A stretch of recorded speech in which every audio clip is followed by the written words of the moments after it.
विनय अग्रवाल जी, महाराष्ट्र से। राधे राधे। ठीक है। राधे राधे महाराज जी। महाराज जी, कर्म सिद्धांत क्या है? संचित कर्म, प्रारब्ध कर्म और वर्तमान कर्म में क्या अंतर है, क्या फर्क है, ये कैसे फल देते हैं? हाँ, संचित कर्म का मतलब है पूर्व गोदाम, बहुत वर्षों का।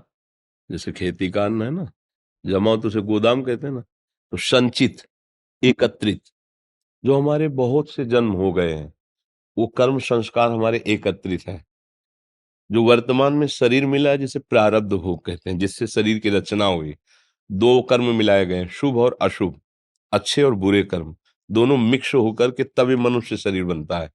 मतलब गोदाम से जितना खाने के लिए निकाला गया, मतलब वो प्रारब्ध समझो, वो जमा है आपका पूरा गोदाम से। और कुछ दाना नया फेंका खेती में, जिसे क्रियमाण कहते हैं। वर्तमान में जो कर्म कर रहे हैं वो क्रियमाण कर्म है। अब आपका संचित कर्म और क्रियमाण, ये उसी में जाकर फिर जमा हो जाएगा। और प्रारब्ध कर्म, तीन कर्म है। अगर केवल पाप कर्म होते तो नरक में जाना होता, केवल पुण्य कर्म होते तो स्वर्ग आदि लोक जाते। दोनों कर्म मिश्रित हुए तो मनुष्य शरीर मिला, मृत्यु लोक आए। अब हमारे जो नवीन कर्म हो रहे हैं, ये अगर हमारे संभल जाए और पीछे गोदाम में कोई आग लगा दे संचित कर्म में, और हमें कोई ऐसी क्षमता दे दे कि जो हमारा प्रारब्ध भोग उसको हम सह जाए, तो हम निकल जाए माया से। बात समझ पा रहे हो?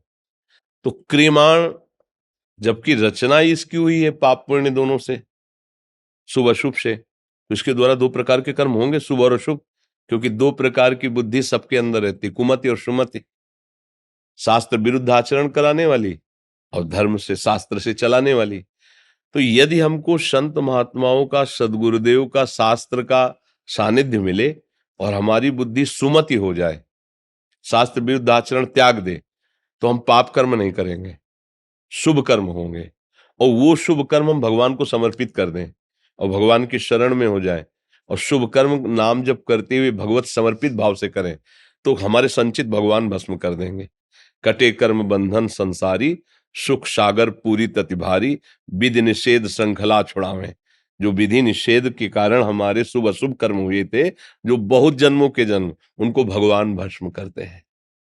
सन्मुख होए जीव मोहि जबहि, जन्म कोटि यग नाशों तमहि, करोड़ों जन्मों के पाप भगवान। अब ये शरीर प्रारब्ध वो पहले से रच गया, बचपन से लेकर मरण तक का।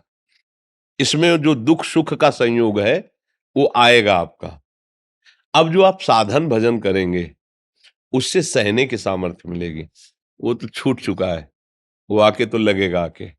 चाहे देखो बड़े बड़े महात्मा जन है, कैंसर हो जाता है, बड़े कष्ट पाते हैं, और जीवन में कोई पाप नहीं किया, तो वो पूर्व का जमा हुआ कर्म है, जो इस देह की रचना हो गई थी।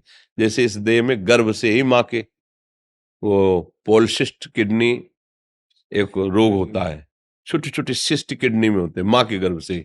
35 वर्ष की अवस्था में उसका प्रकाश हुआ, तो उनका ये वंशानुगत रोग है।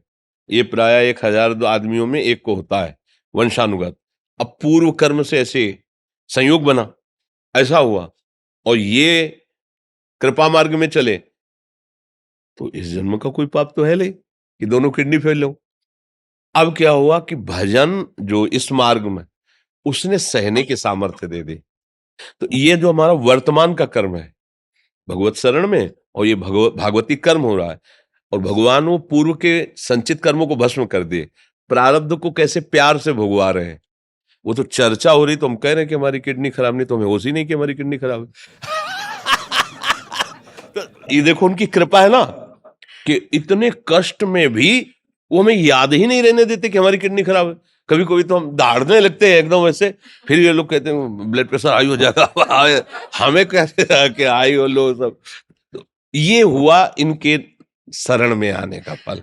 अब क्या हुआ, पूर्व तो भस्म हो गया और ये समर्पित हो गया, और जिससे शरीर बना था उसे मुस्कुरा के भोग लेते हैं, और बस प्रभु के घर चलते हैं, खत्म हो गया हमारा पूरा हिसाब किताब बराबर। ये होती भगवान का आश्रय लेकर भजन करने से। अगर हमारे फिर गंदे कर्म होते रहे, फिर अभिमान जनित क्रियाएं होती रही तो ये परंपरा चलती रहेगी। पुनरपि जननम पुनरपि मरणम पुनरपि जननी जठरे से। तो ये मनुष्य शरीर मिला है हिसाब किताब बराबर करने के लिए, बराबर कर दो। और ये कर सकते हैं भगवान, उनके हाथ में है, क्योंकि हम अभी तो सुधार रहे हैं उनकी कृपा से, लेकिन पीछे जो स्टॉक जमा है उसमें हमारी पहुंचने की हम आग लगा दें, वो तो भगवान के ही हाथ में है, उसमें तो वही भगवान ही करेंगे। इसलिए शरणागति भगवान की, हे नाथ करुणा। बड़े बड़ों को रोना पड़ा है तभी मालिक क्षमा कर देते हैं, पिता हैं वो क्षमा कर देते। करोड़ों जन्मों के हमारे ऐसी गलतियां, अनजाने में ऐसी गलतियां होती रहती, बड़े बड़े ऋषि मुनियों से हो जाती हैं। तो अपने तो साधारण जीव हैं, कोई कहते हमसे गलती नहीं हुई, तो हम कह रहे हैं अगर तुम्हें जितना याद है उतना में तुम निर्णय करो अपना, अपने न्यायाधीश बनकर, तो आप खुद सोचोगे कि अक्षम्य अपराध हुआ है। प्रत्येक शरीरधारी इस, अगर वो अपना न्यायाधीश बन करके खुद अपना न्याय करे, किसी से कहने की जरूरत नहीं, तो यही सोचेगा भगवान की बड़ी कृपा है जो मैं इस हालत में हूं। अगर कहीं मेरे अपराधों का मुझे दंड दिया जाए तो मैं इस योग्य भी नहीं कि सह पाऊं। देख लो, अंदर से देख लो, एक एक अपराध अगर गिनाए जाए कि ये अपराध ऐसा, ये अपराध ऐसा, ये अपराध ऐसा है, और फिर आप न्याय करो, अपने वकालत की जरूरत नहीं, तो आप खुद ऐसे हो जाओगे कि वास्तविक गलती हुई है, हमसे बहुत गलतियां हुई हैं। बस यहीं से सुधार शुरू हो जाता है। अब लो नशानी अब नानन, भगवान बहुत गलतियां हो गई, अब सुधार करना चाहता हूं, आप मुझे बल दीजिए, आप मुझे रास्ता दीजिए, तो भगवान उसे रास्ता दे देते हैं। ये जैसे आप लोग आए, भगवान की कृपा हुई आपकी, तब आप हमारे धाम आए हैं।